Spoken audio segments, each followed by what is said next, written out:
अनंत अनंत भाव भेद थी भरेली भली अनंत अनंत नाय निक्षेपे व्याख्यानी छे सकल जगत हित कारिणी हारिणी मोह तारिणी भवाब्धि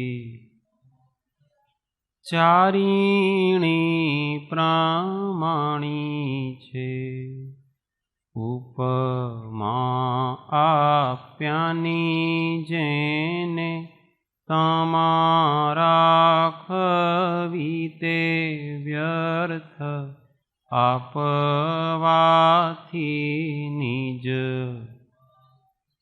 मापाई में मानी छे अहो राज चंद्र बाळ ख्याल नथी पाम जिनेश्वर तणी वाणी जाणी तेणे जाणी छे गुरु राज तणी वाणी जाणी तेणे जाणी छे मोक्ष मार्गस्य नेतारं हेतारं कर्म भूभृतां ज्ञातारं विश्वतत्त्वानां वन्दे तद्गुणलब्धे वन्दे तद्गुणलब्धे ओ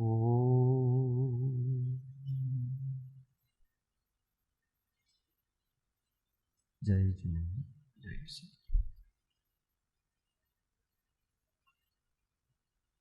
स्वाध्याय में श्री तत्वार्थ प्रबोधिनी प्रस्तावना पृष्ठ संख्या 33 गुजराती में 32 जीव तत्व पर विचार चल रहा है। जीव को अलग अलग प्रकार से उसके स्वरूप का विचार कर रहे हैं। अब चेतना के आधार पर जीव का विचार किया जाएगा। चेतना की श्रेणियां विकास की अथवा चेतना के विकास की अपेक्षा जीव 3 श्रेणियों वाले होते हैं। कर्म फल चेतना वाले, कर्म चेतना वाले और ज्ञान चेतना वाले। विचार रहित होकर पूर्वकृत शुभाशुभ कर्मों का फल भोगने में ही जिनकी चेतना तन्मय रहती है वे कर्म फल चेतना जीव कहे जाते हैं। शुभाशुभ भावों रूप कर्म करने में ही जिनकी चेतना तन्मय रहती है वे कर्म चेतना जीव कहलाते हैं। राग द्वेष रूप शुभाशुभ भावों से रहित शुद्ध ज्ञान भाव रूप जिनकी चेतना है वे ज्ञान चेतना जीव कहलाते। एकेंद्रिय से लेकर असंज्ञी पंचेंद्रिय तक के सभी जीव कर्म फल चेतना वाले होते हैं। प्रथम से 12वें गुणस्थान तक के सभी संज्ञी पंचेंद्रिय जीव तारतम्य से कर्म चेतना वाले जानने चाहिए तथा 13वें 14वें गुणस्थानवर्ती सभी जीव ज्ञान चेतना वाले कहे गए।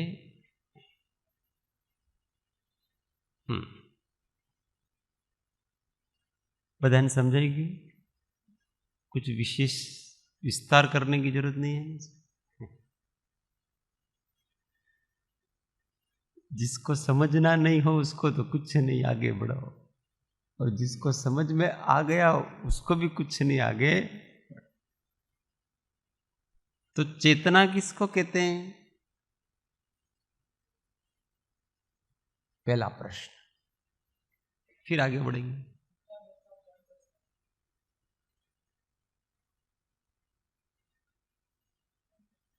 चेतना जीव की संवेदन शक्ति का नाम चेतना है। अनुभव, संवेदन, ज्ञान, संवित्ति, ये सभी एकार्थवाचक शब्द हैं। तो जीव की अनुभूति कैसी है, उस आधार से जीव को 3 भागों में बांटा है। तो कैसा अनुभव कर रहा है,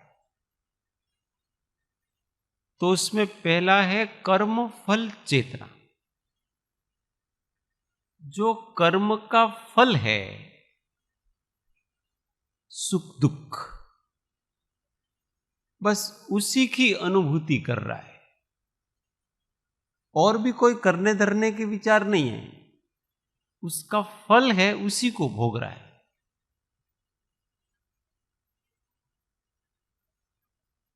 क्यों भोग रहा है, कुछ पता नहीं उसको। ये ऐसा है, बेहोशी में पड़ा हुआ कोई व्यक्ति अपने अंदर जो जो भी उदय हो रहे उनको भोगता जाता है।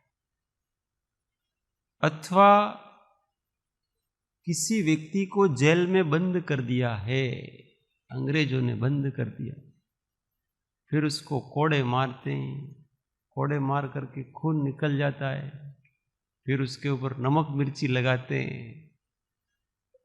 पर अब वो विवश है, बांध रखा है ना जेल में, कुछ कर नहीं सकता है, केवल भोग रहा है।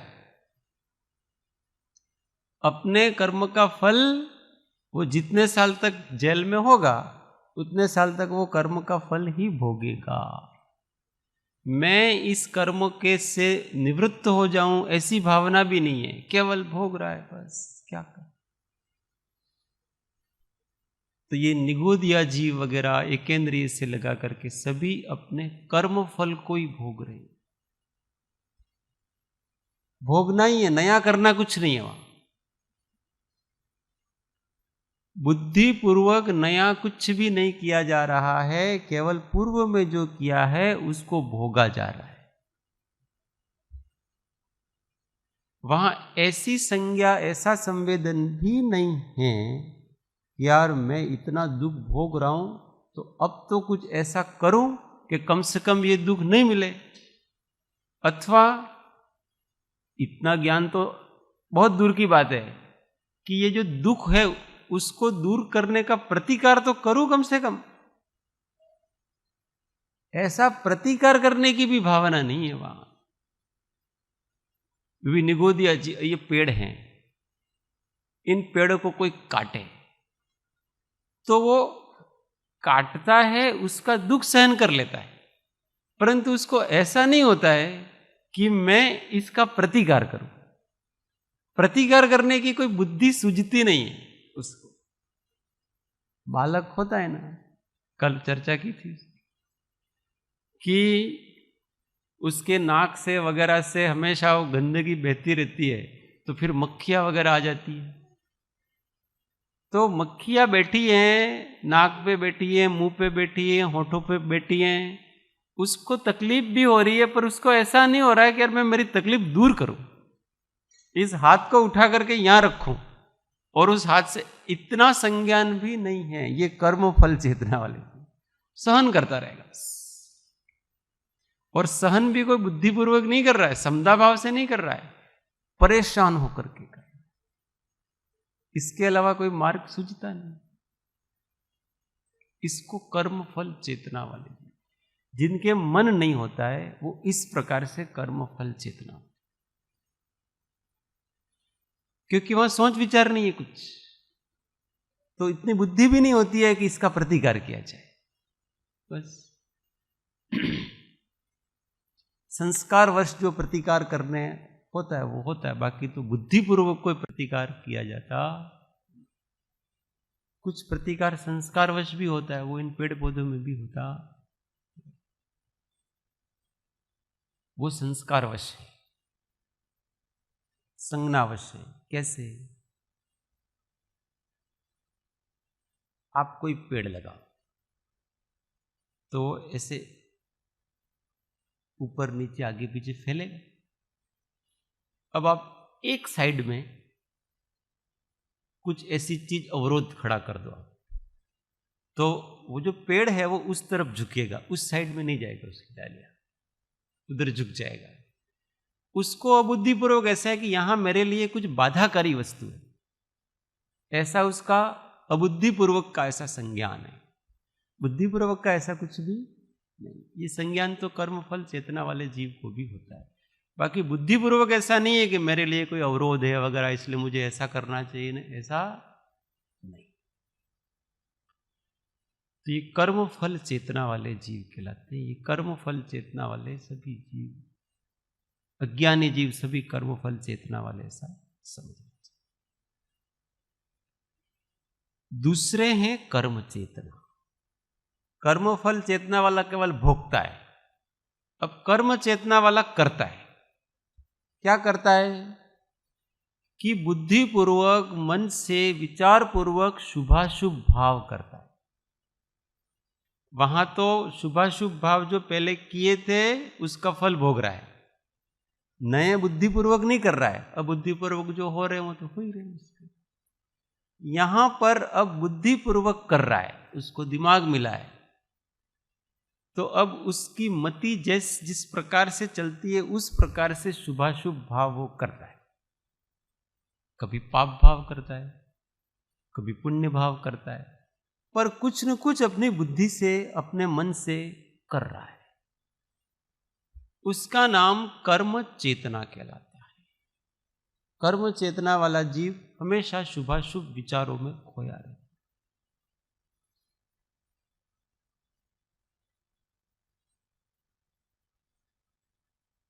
जो शुभाशुभ विचार वाले हैं वो सभी के सभी कर्म चेतना वाले जीव जानने। ये शुभाशुभ विचार कब तक चलते हैं?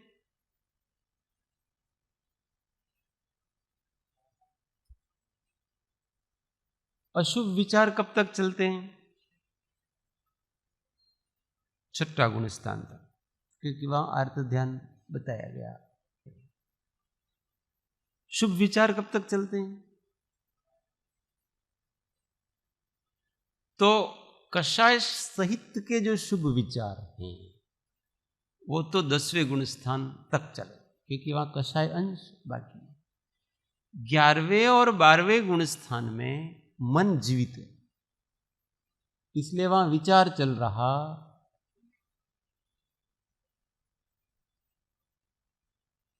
और जब तक ज्ञानावरण, दर्शनावरण और अंतराय कर्म का उदय है तब तक आत्मा पूरी तरह से विशुद्ध हुआ नहीं, और इस कारण से वहां भी विचार चल रहा है। तो वहां तक विचार है, वहां कुछ कर रहा है अभी जीव, अकर्ता नहीं हुआ है।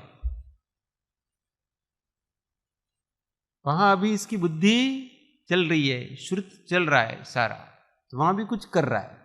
तो वहां तक समझ लेना गौणता से कर्म चेतना। और उसके बाद कुछ किया नहीं जा रहा है, केवल जाना जा रहा है। क्या किया जा रहा है? वो ज्ञान चेतना। केवल ज्ञान होने के बाद कुछ भी बुद्धिपूर्वक करता नहीं हो। बुद्धि से मतलब विचार से। इसके पहले तक 12वें गुण स्थान तक विचार पूर्वक कुछ न कुछ किया जा रहा है, तत्व विचार किए जा रहे हैं। 12वें गुण स्थान में भी क्या किया जा रहा है? तत्व विचार किया जा रहा है। अब 13वें गुण स्थान में वो ज्ञान चेतना होगी। अब वो केवल जानेगा, करेगा कुछ। जहां तक विचार है वहां तक बुद्धि है, मति श्रुत ज्ञान है, वहां कुछ न कुछ किया जाएगा कर्म। किया जाए, और इसलिए कुछ न कुछ किया जा रहा है, इसलिए वहां आश्रव भी है, किया जा रहा है कुछ न कुछ, केवल जाना जा रहा होगा वहां पर, किसी प्रकार का कुछ होगा नहीं, थोड़ा बहुत योग से होता है वो। तो ये इस प्रकार से 3 प्रकार की चेतना जाननी चाहिए। सिद्धों के कौन सी चेतना होती है?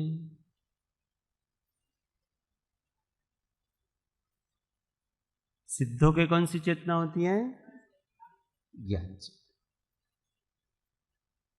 निगोदिया जीव कौन सी चेतना होती है? और चतुर्थ गुण स्थान से लगा करके 12वें गुण स्थानवर्ती जीवों की कौन सी चेतना होती है? अब हर चीज को तारतम्यता से लेना, कैसे लेना कि पहले गुण स्थान से में कर्मफल चेतना भी है, कर्म चेतना भी है। ये 2 चेतनाएं वहां पहले गुण स्थान से तीसरे गुण स्थान में होगी। फिर चौथे गुण स्थान में आया तो वहां गौणता से कर्मफल चेतना भी है, कर्म चेतना भी है, और गौणता से वहां ज्ञान चेतना है, क्योंकि उतनी विशुद्धि हुई ना, उतनी ज्ञान चेतना है गौणता से।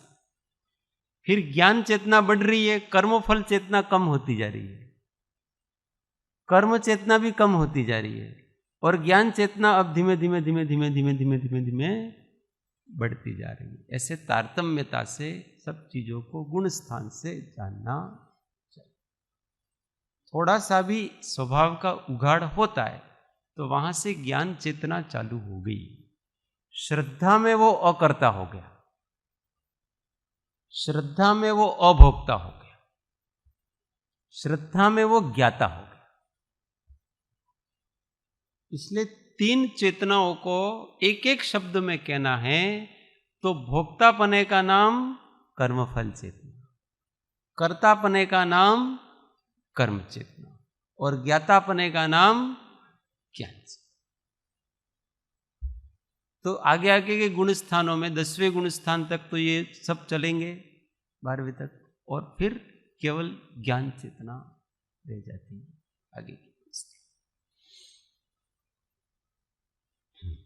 इस संबंध में कुछ प्रश्न पूछ सकते हैं? नहीं तो वो स्वयंभू रमण समुद्र में जो मत्स्य है वो तंदुल मत्स्य, तो उसकी कर्मफल चेतना और कर्म चेतना दोनों लगेगी, क्योंकि उसमें भाव है ना कि मैं सब मछलियों को खा लूं, ऐसा नहीं, एक को भी जाने नहीं दो ऐसा। कर्मफल चेतना में शुभाशुभ तीव्र ऐसा कुछ नहीं है, कर्मफल भोग रहा है बस, उसमें तो भाव कर रहा है। अब भाव बुद्धिपूर्वक कर रहा है तो वो कर्म चेतना है, जहां पर भी बुद्धिपूर्वक भाव किए जा रहे तो वो कर्म चेतना है। तो कर्मफल चेतना तो वो जो दुख भोग रहा है उसकी है। अभी जैसे कोई चौथे गुणस्थानवर्ती जीव है तो वो अपने कर्म का फल भोग रहा है, तो इसलिए उसके कर्मफल चेतना भी हुई। अब नए शुभाशुभ भाव कर भी रहा है तो उसकी कर्म चेतना होगी, और उसकी श्रद्धा में ज्ञान भी है तो वो ज्ञान चेतना भी, तीनों साथ में चल सकते। मुख्य तौर गुण उत्तर मिल गया। हाँ। तीनों साथ में भी चलते, तीनों साथ में चलते। पर मिथ्या दृष्टि जीव के कर्म चेतना और कर्म फल चेतना ही होगी, सम्यक दृष्टि जीव के तीनों साथ में चलती है, और केवली भगवान और आगे में केवल एक ज्ञान चेतना होती। इस प्रकार से समझ। ये विषय और एक स्वाध्याय में चल रहा था, उसमें किसी का प्रश्न था कि एक इंद्रिय जीव है जो कर्मफल चेतना ही जिनकी है, तो वो किस तरह से फिर मनुष्य बन सकता है, परिणाम उनके किस तरह से, क्योंकि वो भुगत ही रहा है कर्मफल चेतना को, तो वो शुभ अशुभ भाव किस तरह से, कब होंगे, निमित्त से बराबर। होंगे या उपादान से होंगे, वो तरह का प्रश्न। बहुत अच्छा प्रश्न है। एकेंद्रिय जीवों को कुछ पता ही नहीं है, केवल दुख भोग रहे हैं और कोई मन नहीं है, तो वो फिर आगे कैसे बढ़ेंगे? तो अकाम निर्जरा करते करते आगे। अकाम निर्जरा क्या है कि जो आपने आपके पूर्व के कर्म हैं उसको भोगा जा रहा है और अब नई कोई भी उनको इच्छा वगैरह स्फुरना वगैरह उन्हें विवशतावश भोग रहा है, और विवशतावश भोग रहा है और मन नहीं है, प्रतिकार आदि कर नहीं रहा है, इंद्रिय भी नहीं है, ऐसी इतनी शक्ति भी नहीं है, तो पूर्व का भोग लेगा और नया है वो कम स्थिति अनुभाग वाला बंध। इसलिए एकेंद्रिय आदि जीवों के द्विस्थानीय बंध होता है, आगे का बंध होता ही नहीं। इसलिए वो उसको भोगता भोगता फिर आगे ही बढ़ेगा, पीछे नहीं आता। हाँ, बराबर। वो नदी में पत्थर होता है ना, तो घिसता घिसता घिसता घिसता घिसता घिसता अपने आप क्या हो जाता है? गोल हो जाता है, रत्न बन जाता है। ये सब रत्न कैसे बनते हैं? ऐसे ही तो बनते हैं। हीरे नहीं, ये मोती नहीं, ये कहाँ से मिलते हैं? वही ये पत्थर है, घिसते घिसते घिसते घिसते घिसते घिसते ऐसे हो गए कि वो बन गए। ऐसा वो घिसता घिसता घिसता घिसता घिसता घिसता आगे आ जाता है। फिर संगनी पंचेंद्रियपना मिलता है, तब फिर वो अब वो चारों गतियों में जाने योग्य हो जाए। इसके पहले तो वो क्रम क्रम से काम निर्जरा करता करता करता करता आगे बढ़ेगा, और इसके बाद फिर क्योंकि बहुत अधिक तीव्र पाप जैसे दुश्मनी वगैरह ये होती है ना, राग और द्वेष, ये दोनों तीव्र कब बंधते हैं? कि जब आप बुद्धिपूर्वक मन से विचार पूर्वक इंटेंशनली करो, तब उसका कर्म बंद होता है। अब असंगनियों के इंटेंशनली राग द्वेष नहीं। इस पेड़ को आप थप्पड़ मारो तो आपसे दुश्मनी नहीं करेगा वो, उसको दुख जरूर होगा, पर उसको ये नहीं है कि मुझे किसी ने मारा, मुझे इसका बदला लेना है, ऐसे वैर भाव नहीं बनता। पर अगर किसी मन वाले प्राणी को मारा तो वो वैर रखेगा, उसने मुझे ऐसा किया था, अब मुझे भी उसको ऐसा। अबुद्धिपूर्वक की प्रतिक्रिया अलग चीज होती है। कि जैसे बिच्छू, कितने इंद्रिय का जीव?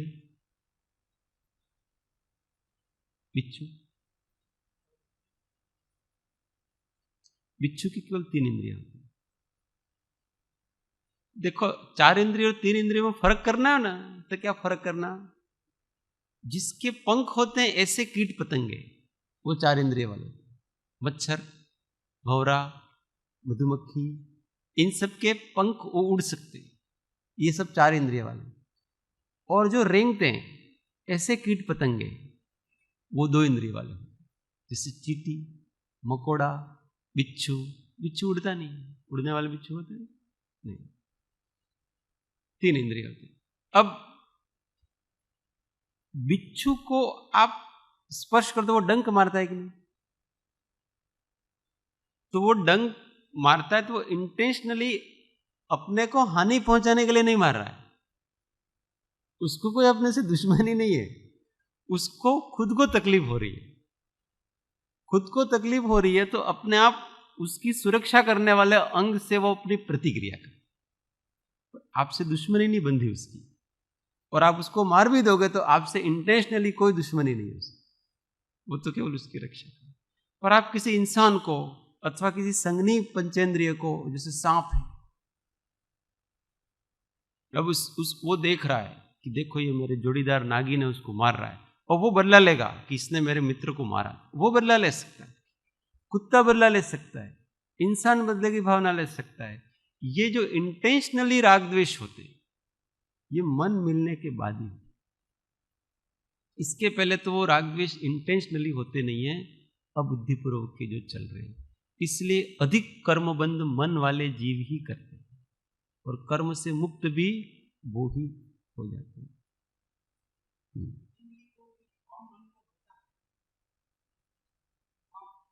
भाव मन मतलब किसको कहते हैं, इसके ऊपर भी इनका प्रश्न है कि एकेंद्रिय के भाव मन होता है कि नहीं होता है।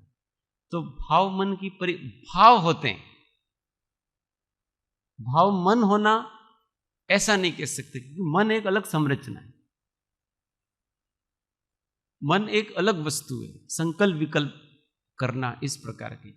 अब एकेंद्रिय आदि के भी अशुभ भाव हो रहे हैं और कभी मंद कषाय से शुभ भाव भी हो रहे हैं, पर वो उनको भाव कहना ठीक है, भाव मन कहना, क्योंकि मन सोच विचार का नाम, वहां सोच विचार कुछ नहीं है, वहां तो अबुद्धिपूर्वक संस्कारवश उनके जो विकल्प वगैरह हो रहे हैं।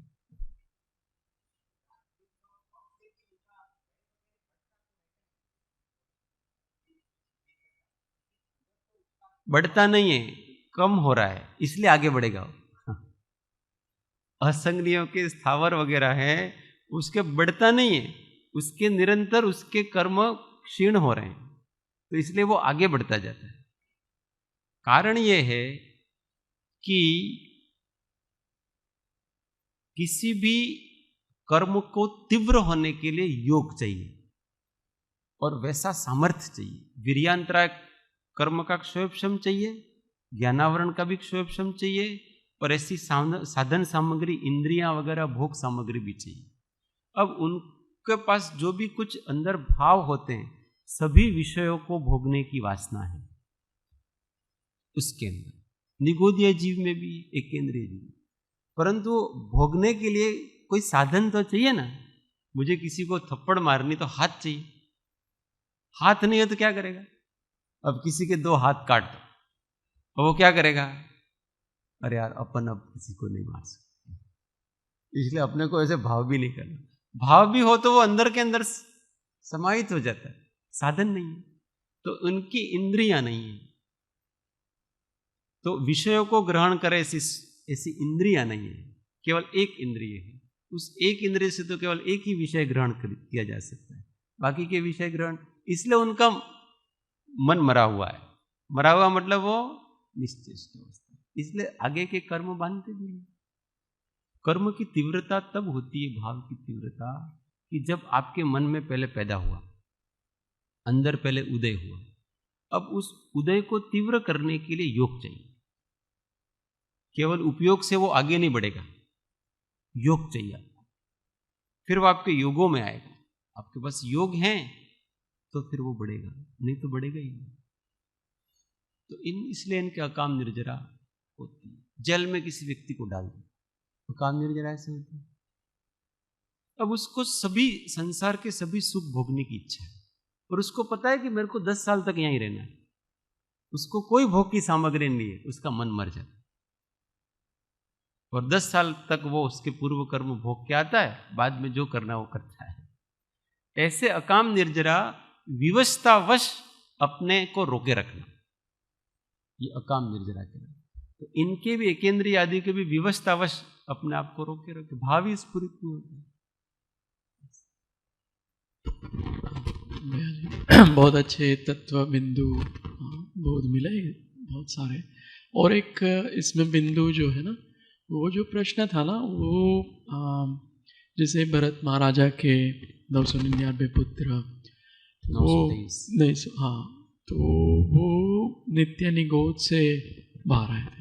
इतर निगोद भी नहीं, निगोद से कह लो, सीधे मनुष्य बने, मोक्ष गए। तो उसमें उनका ये कहना था कि ये जो अकाम निर्जरा वाली बात हुई, पाषाण गोल वाली, वो सामान्य रूप से वही चलता रहता है, लेकिन कभी कभी निमित्त ऐसे होते हैं तो वो मनुष्य बनने के लिए उनके परिणाम में वो निमित्त बन जाते हैं। जैसे भगवान की प्रतिमा है, उसमें जो पृथ्वी का जीव है, तो वो उनको ऐसा निमित्त मिला, तो मनुष्य बनने वाले उनके शुभ भाव कोई हो गए। वो एक्सेप्शनल केस है, अपवाद है। हाँ। लेकिन कभी कभी ऐसे निमित्त से शुभ भाव नहीं मिलते, ऐसा नहीं है। देखो, एकेंद्रीय जीव के शुभ भाव नहीं होता, ऐसा तो है ही नहीं जी। उनके शुभाशुभ दोनों भाव होते हैं, अबुद्धिपूर्वक के हो गए। अब आप किसी ऐसी जगह पहुंच जाओ, जैसे मंदिर का पाषाण बन गया, तो वहां पर इतने प्रशांत परिणाम है, ऐसा कहते हैं कि जो सम्मेद शिखर तीर्थ है ना, उस तीर्थ के पेड़ पौधे भी 50 भव बाद मोक्ष जाएंगे। वहां के पत्थर भी 50वें भव बाद मोक्ष जाएंगे। उनके मैक्सिमम 50 भव ही है। उसका प्रभाव ही ऐसा है। शाश्वत तीर्थ वगैरह जहां होते हैं उसका ऐसा प्रभाव है, उसमें तो कोई दिक्कत नहीं हो जाती। मुख्य तो उसकी योग्यता, वहां कोई बुद्धिपूर्वक का पुरुषार्थ नहीं है, और उसकी योग्यता इस प्रकार की। तो वो 323 पुत्र थे, वो पहले तो अनादिकाल से निगोद में थे, फिर वो स्थावर हुए, और फिर 3 इंद्रिय सीधे, और फिर उन भरत राजा के हाथी के नीचे आए, वो विजयी बन करके, और हाथी के नीचे आए, और वो सारे के सारे उनकी रानियों के गर्भों में गए एक साथ, अलग अलग। उनकी तो बहुत सारी रानियां थी, तो अलग अलग रानियों के गर्भ में गए, पैदा भी साथ में हुए, और दीक्षा भी साथ ली, केवल ज्ञान भी साथ हुआ। देखो ये अपवाद। अब उनके कोई परावर्तन नहीं। अपन कहते पंच परावर्तन, उनका कोई परावर्तन नहीं, एक भी परावर्तन नहीं। शक्ति रूप परावर्तन, व्यक्ति रूप नहीं।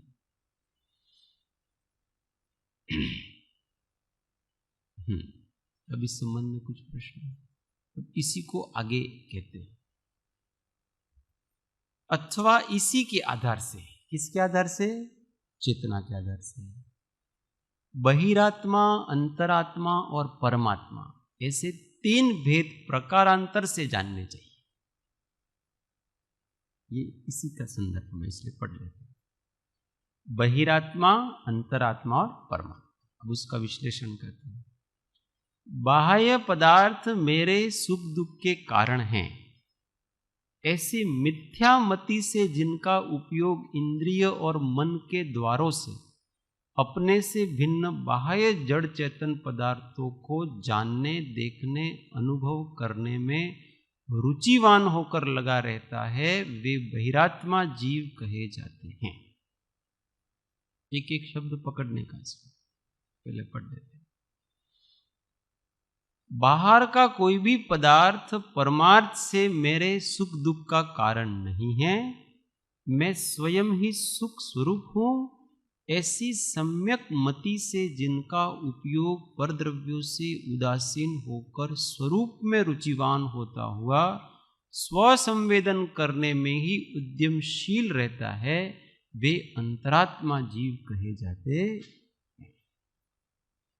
तीसरा, जिनका उपयोग स्व और पर के विकल्पों से रहित होकर पूर्णतः वीतराग ज्ञानमय हो चुका है, उन्हें परमात्मा जीव जानना चाहिए।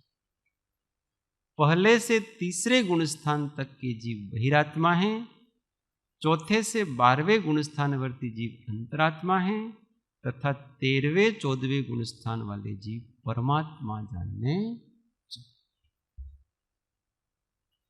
तो बहिरात्मा जीव क्या है?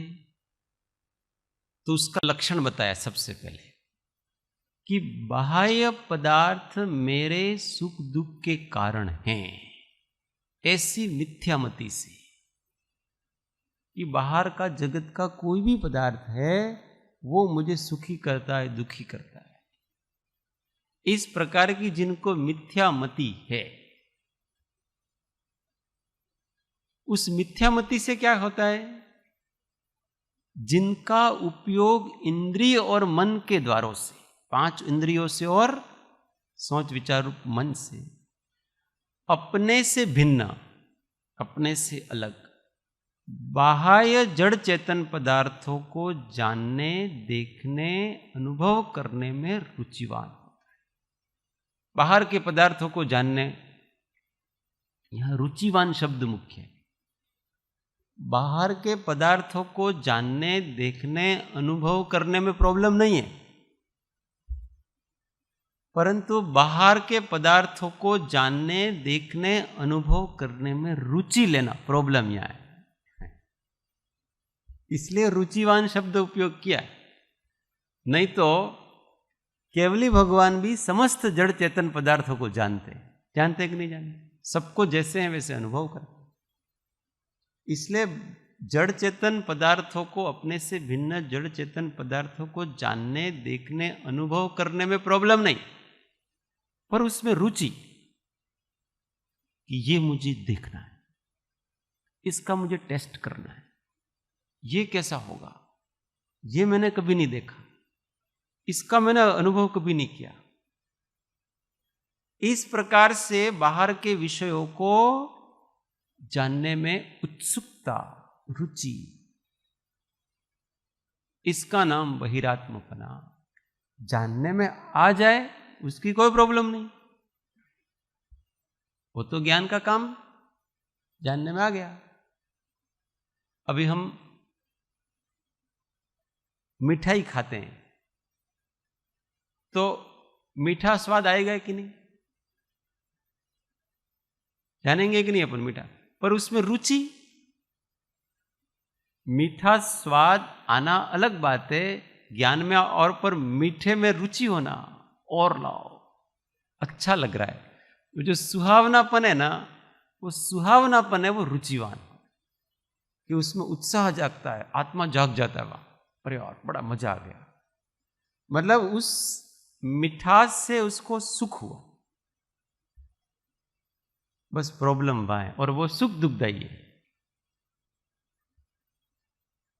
इंद्रिय विषयों को भोगने से जो हमको सुख होता है, वो सुख है, वो दुखदायी है। इसलिए ज्ञानियों को इंद्रिय विषयों को भोगने पर भी सुख नहीं होता है। ऐसा नहीं कि सुख सर्वथा नहीं होता है, सुख का अनुभूति होती है, वो सुख लेते नहीं। सुख का अनुभव ना हो तो कोई कुछ करे ही नहीं, इसलिए मुनि कुछ करते हैं। हम कुछ न कुछ विषय भोग करते हैं, इसका मतलब हमको सुख मिलता है, तो ही तो करते हैं। ठंडी के दिन है और हमने कपड़े पहन रखे हैं, स्वेटर पहन रखा, ये पहन रखा, अच्छा क्यों पहन रखा? क्योंकि हमको उससे सुख मिलता, हम अनुभव कर रहे हैं इस चीज का, वो सुखदायी है हमारे लिए। पर उस सुख को जो उपादेय मानता है वो मिथ्या दृष्टि, कि ये बराबर है, ऐसा ही कर, ये लोग मूर्ख हैं, ठंड लग रही है तो कपड़े पहन लो। ये मुनि वगैरह घूमते रहते हैं ऐसे ही, तो सर्दियों में थोड़ा कपड़े पहनने चाहिए ना उनको। मूर्ख लोग ऐसे, पता ही नहीं पड़ता है। हमको कहते हम देते कपड़े उनको, अपने को दान का लाभ मिलेगा। तो भाई तेरे अंदर ऐसा है कि इस कपड़े से सुख है, उनको ऐसा नहीं है, उनको तो समता में सुख दिखता है। जिसको समता में सुख दिखता है उसको जगत की भौतिक पदार्थों से सुख उत्पन्न हुआ ऐसा लगता नहीं। ऐसे ज्ञानी को भी ठंड आदि लगती है तो उसके प्रतिकार स्वरूप कपड़े वगैरह जो पहनते हैं तो वो मेरे लिए सुखदायी है ऐसा नहीं मानता है, वो तो सहन नहीं होता इसलिए कर रहा है, पर उसमें मजा नहीं आ रहा है कुछ भी। जब वो कुछ भी ऐसा भोजन, कपड़े वगैरह, आवास वगैरह कुछ भी जरूरत होती है कि हम अभी ऐसे निर्ग्रंथ होकर के वन में नहीं रह सकते हैं, सर्दी गर्मी को सहन नहीं कर सकते हैं, परंतु उससे वो राजी नहीं, अंदर से खेद रहता है, यार मेरे को ऐसा करना। देखो मेरा स्वभाव कितना स्वाधीन है, स्वतंत्र है, परिपूर्ण है, आनंद मेरे अंदर ही है, पर फिर भी देखो मुझे डिपेंड करना पड़ता, मुझे सुखी होने के लिए पंखा चलाना पड़ता है, मुझे सुखी होने के लिए खाना खाना पड़ता है, मुझे सुखी होने के लिए कपड़ा पहनना पड़ता है, मुझे सुखी होने के लिए जात जात के विषय भोगने पड़ते हैं, मुझे घूमने जाना पड़ता है, मेरे को गाड़ी रखनी पड़ती है, मेरे को घर बनाना पड़ता है, और चलो वो तो है इतना तक, पर फिर नया नया फैशन। अभी आपको भाई ठंड लग रही है, टोपी पहनो, उसमें कोई दिक्कत नहीं, पर नई नई टाइप की टोपियां अच्छी भी लगनी चाहिए वो टोपी। शॉल ओढ़ो, कोई दिक्कत नहीं है, पर वो कलरफुल होने चाहिए, अलग अलग प्रकार की डिजाइन वाली होनी चाहिए। आवश्यकता तक अब सीमित नहीं रहा, अब तो वो दिखना भी अच्छा नहीं चाहिए, भोग, वो अपराध अच्छा दिखना चाहिए, ऐसा घोर मिथ्यात्व जी कि अपने को रहने के लिए घर चाहिए पर अच्छा भी तो दिखना चाहिए। अरे महामूर्ख, पहले से ही तू अपराध कर रहा है। इस जीव को रहने के लिए घर की जरूरत नहीं है, जीने के लिए ये स्वयं अपने आप में निवास करता है। ये बहुत बड़ा घर है, इससे बड़ा कौन सा घर है जो हमेशा साथ में? ये शरीर है, उसमें रह रहा है, यही इसका घर है मुख्य। तो तुम्हारा घर तो कभी रहते हैं, कभी नहीं रहते, जो बनाया हुआ है, इसमें तो हमेशा रहता है। इस घर में रहना ही अपराध है, तो आप फिर नया घर बना रहे हो उसके लिए, और फिर बनाओ, उसकी कोई दिक्कत नहीं, फिर डिजाइनदार होना चाहिए, दूसरों को भी दिखना चाहिए कि हमारा बंगला हो, हमारे रहना। ये महामूर्खता है सब, और ये सब करके हम खुश होते हैं। હવે લાગે છે જોરદાર છે આપણે स्टेटस। ये कौन सा जीव है? बहिरात्मा। देखो बहिरात्मापना का लक्षण। एक ने पूछू એટલે બહિરાત્મા જીવને જે શરીરમાં પીડા થાય ત્યારે મારાપણાના ભાવથી દુઃખ થાય છે, तो એને क्या करना? શું કરવાનું? अभी તમે बताओ શું કરવાનું? તમે बताओ। और उत्तर आप नहीं बता दिया कि मारापणाना भाव थी यानी खेद था, तो क्यों रखते हो? जिससे खेद होता है वो भाव, जिससे प्रॉब्लम हो रही है वो भाव क्यों रखा जाए? कि मेरे पने के भाव से प्रॉब्लम हो रही है तो छोड़ दो ना मेरा पना, प्रॉब्लम खत्म। जिससे दुख हो रहा है उस कारण को समाप्त किया जाए, दुख होगा। पर जीव मूल कारण को समाप्त नहीं करता है और भगवान के सामने गिड़गिड़ाएगा, भगवान मने बचाओ, मेरा दुख दूर करो। गुरु के पास जाए, गुरुदेव मने कहीं शक्तिपात करो, आशीर्वाद आओ, मेरा दुख दूर। कैसे दुख दूर हो गए? तू मूल कारण को छोड़ना ही नहीं चाहता है। तेरा जो दुख है वो किस कारण से पैदा हुआ, उस कारण को समाप्त कर। मैं क्या करूंगा? भगवान कहते इसमें मैं क्या करूं? गुरु भी कहे इसमें मैं क्या करूं? तुमको रास्ता बता दिया है, इस रास्ते पे चलो। गिड़गिड़ाने से कर्मक्षय नहीं होते। भगवान के सामने, गुरु के सामने, देवशास्त्र गुरु के सामने गिड़गिड़ाने से, उनकी पाद चंपी करने से कर्मक्षय नहीं होते, पुरुषार्थ करने से। उन्होंने जिस मार्ग को बताया है वो वीरों का मार्ग है, शूरों का मार्ग है। उस शूरवीरता के मार्ग पे चलो, वासना का क्षय करो, तृष्णा को क्षय करो, खत्म करो, दुख समाप्त।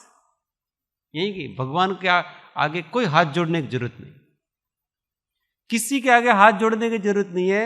अगर आप अपनी समस्त वासनाओं को क्षय करने में समर्थ हो, किसी की पूजा करने की जरूरत नहीं, किसी का विनय करने की जरूरत नहीं।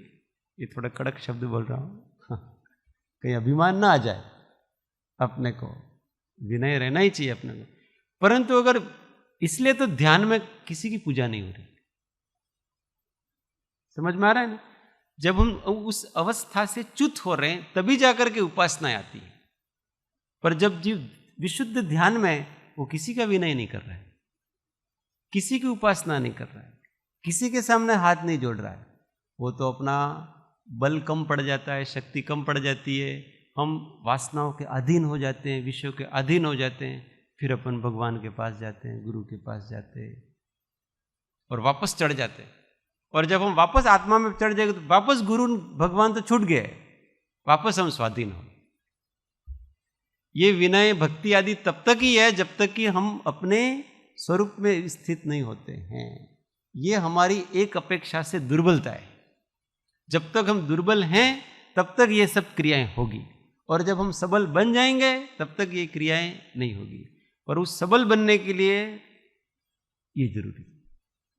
शक्ति होने के लिए पेट्रोल भराना पड़ता है ना, पेट्रोल वहां से आए, पेट्रोल भर गया फिर वापस, तो पेट्रोल पंप पे थोड़ी खड़े रहेंगे अपन कि भाई आ भाई મને છે ને પેટ્રોલ આપ્યું છે, એટલે મારે એનો ઉપકાર તો માનવો જ પડે, એટલે આપણે તો એની પૂજા જરૂરી કરવા, અહીંયા ત્યાં જ રહેવાનો, આપણે પેટ્રોલ પંપ ઉપર જ રહેવાનો, એમને છોડવાનો ऐसा नहीं। आपको पेट्रोल दे दिया, अब चलो अपनी गति। तो भगवान ने, गुरु ने, हमने पेट्रोल दे दिया अपने को, अब क्या करना है? उनके पास थोड़ी रहना है, अपने आत्मा में चढ़ो, अपने स्वरूप में स्थित हो जाओ। फिर घूमते घूमते पेट्रोल खत्म हो जाए, वापस पेट्रोल भराने के लिए आ जाना, और क्या करना। पेट्रोल है ये सब अपने। देव शास्त्र गुरु ये क्या अपने लिए पेट्रोल पंप, बार बार आना पड़ता है। जब पेट्रोल भर जाता है और चलना शुरू कर दे तो पेट्रोल पंप अपने आप छूट जाता है, छूट ही जाता है। जैसे लघुता समता एकता आ जाए तो पहले की जो छोड़ो भी क्या, छूट जाएगा। तो ये बहिरात्मा जीव का स्वरूप समझना। तो ये जो रुचि पड़ी हुई है जगत के पदार्थों को जानने में, देखने में, ये सब रुचियां हैं, जिससे रुचि निकलेगी। इसलिए हमारा ज्यादा पुरुषार्थ जो है वो रुचि को सम्यक करने में लगना। हम ध्यान आदि करते हैं तो हम उपयोग बदलने का प्रयत्न करते हैं, तो मारो मन आम सारा मन, परंतु मन तो रुचि के अनुसार जाए। विचार कैसे आएंगे? जैसे रुचि होगी। अपने को अनायास जो विचार आते हैं दिन भर में, वो कैसे आते हैं पता है? जिन जिन पदार्थों में अपने को रुचि पड़ी हुई है उनके अनायास विचार आते हैं बिना प्रयत्न के। तो अगर हमारी रुचि बदले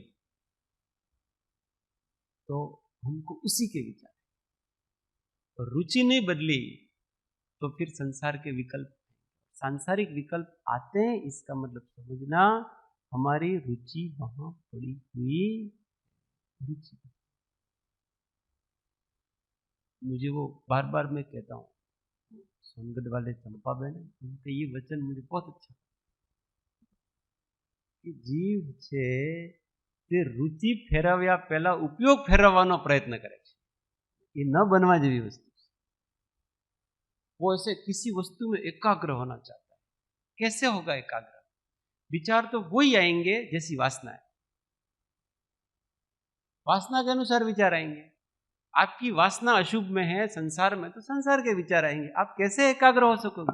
नहीं हो सकते, 3 काल में नहीं हो सकते। एकाग्रता तभी आएगी जब उसमें रुचि हो, और जिसमें रुचि होती है उसमें एकाग्रता आती है।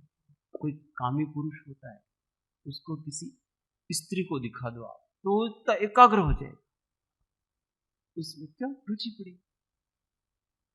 ऐसे जिसमें कोई धन मिलने वाला है, कुछ भी हो, जैसे बहुत सारे समाचार पत्रिकाओं में होंगे और उसमें अपने काम के समाचार, शेयर बाजार वगैरह, अपन जो काम धंधा करते हैं उसमें, तो अपने एकदम गहराई से उसको पढ़ेंगे, रुचि। बाकी में थक जाएंगे, इसमें थकेंगे। इसलिए ज्ञान, ध्यान और तप में लगे रहने में ही रुचि डेवलप करें। रंगन जी महाराज कहते हैं ना, रुचि अनुयायी वीर्य चरण धारा से है। रुचि के अनुसार ही, इसलिए शांत होने में रुचिवान, मध्यस्थ होने में रुचिवान, सहज ज्ञाता रहने में रुचिवान, समता में रहने में रुचिवान, वैराग्य में रुचि बढ़ाए, त्याग में रुचि बढ़ाए, निर्दोष होने में रुचि बढ़ाए, सरल होने में रुचि बढ़ाए, संतुष्ट होने में रुचिवान,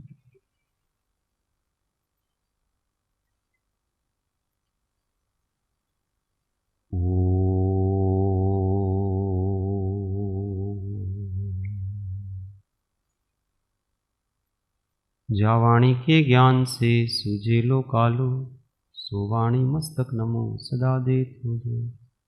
ये जिन वाणी भारती तो है जपो दिन रे, जो तेरा शरणा लहे सो पावे सुख चैन। देव भजो अरिहंत को गुर से वो निर्गुण, दया धर्म पालो सदा यही मोक्ष का पन। नमस्कार। आत्म ओम शांति शांति शांति।